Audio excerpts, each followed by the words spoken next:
भगवान की बातें इस यूट्यूब चैनल पर आपका स्वागत है।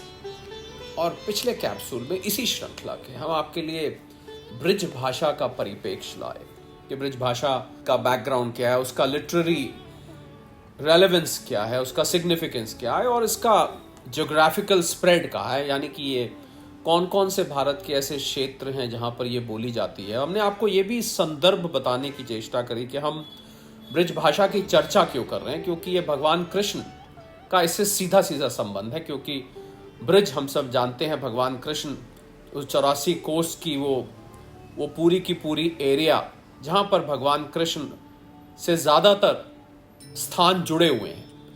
और भगवान भी ऐसा माना जाता है इसी भाषा में, जब वो ब्रिज में रहे तो इसी भाषा में उन्होंने अपने सखाओं से, अपने यशोदा मैया, नंद बाबा से, गोपियों से, सबसे उन्होंने इसी भाषा में वार्तालाप किया। तो उससे इसका रेलेवेंस, इसका इंपॉर्टेंस और बढ़ जाता है। और भाषा इतनी मधुर है, हालांकि इसका डायलेक्ट थोड़ा थोड़ा बदलता जाता है जब ये राजस्थान टच करती है, जब ये हरियाणा के कुछ क्षेत्रों को टच करती है तो थोड़ा थोड़ा इसका डायलेक्ट बदलता जाता है, पर फिर भी भाषा मधुर ही रहती है। तो हमने पिछले कैप्सूल में आपको बताया था कि हम आपके लिए कुछ ऐसे सेंटेंसेस लाने की कोशिश करेंगे जो कि इस भाषा में ज़्यादा प्रयोग किए जाते हैं, या यूँ कहें कि आपको इस भाषा का एक तरह से इंट्रोडक्शन देंगे। कुछ लोग तो जो भाषा जानते हैं वो तो इससे सीधा सीधा रिलेट कर पाएंगे, पर जो भाषा को नहीं जानते उनको ये मधुर भाषा सुनकर थोड़ा सा फ्लेवर मिलेगा कि अगर भगवान कृष्ण जब वार्तालाप करते थे और भगवान कृष्ण जब बोलते होंगे तो इस भाषा का किस प्रकार प्रयोग करते होंगे और ये भाषा सुनने में कैसी लगती होगी।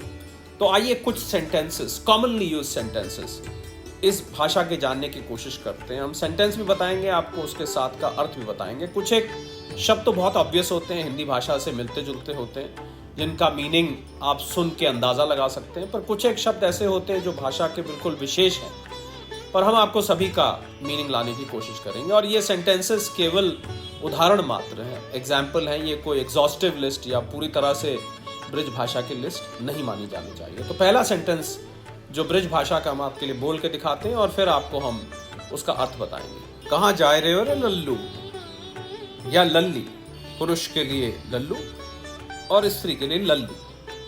तो कहाँ जा रहे हो रे लल्लू मतलब तुम कहाँ जा रहे हो। क्या कर रहा हो वो, ये पुरुष के लिए प्रयोग करेंगे, ये कहने के लिए कि तुम क्या कर रहे हो। और अगर यही स्त्री के लिए या नारी के लिए प्रयोग करेंगे तो क्या कर रहे हैं, ये महिला के लिए प्रयोग करेंगे। तेरो नाम क्या है, तुम्हारा नाम क्या है।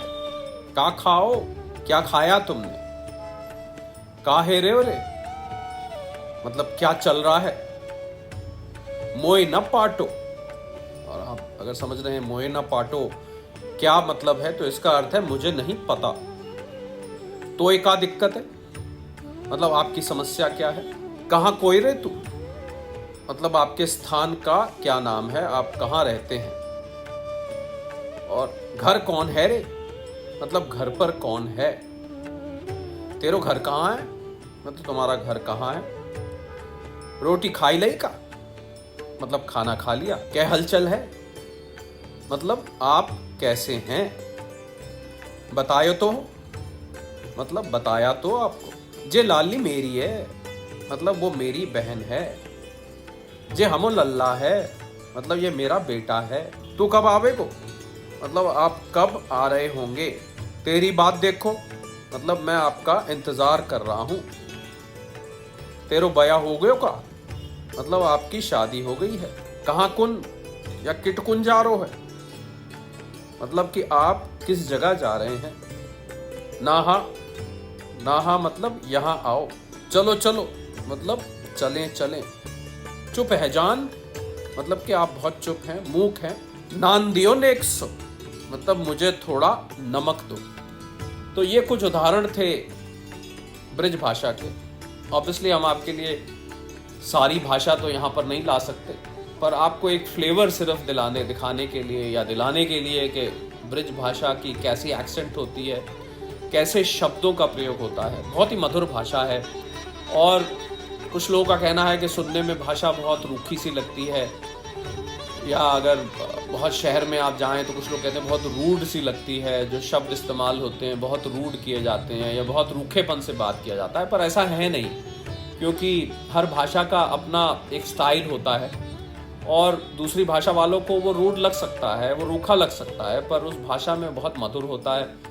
और सबसे बड़ी कल्पना तो ये है कि जब भगवान कृष्ण ऐसे सेंटेंसेस का, ऐसे शब्दों का प्रयोग करते होंगे आपस में, अपने घर के रिश्ते नाते वालों से, गोपांगनाओं से, अपने सखाओं से, जिससे भी वो इस भाषा में कम्युनिकेट करते होंगे, तो वो भाषा कितनी मधुर होगी और उस भाषा का इम्पोर्टेंस, उस भाषा का सिग्निफिकेंस, उस भाषा को लेके कितनी उत्सुकता बन जाती है कि हम भी जाने आखिर भगवान कृष्ण को हुए 5200 साल हो चुके हैं, कलयुग के प्रारंभ से पहले की ये बात है।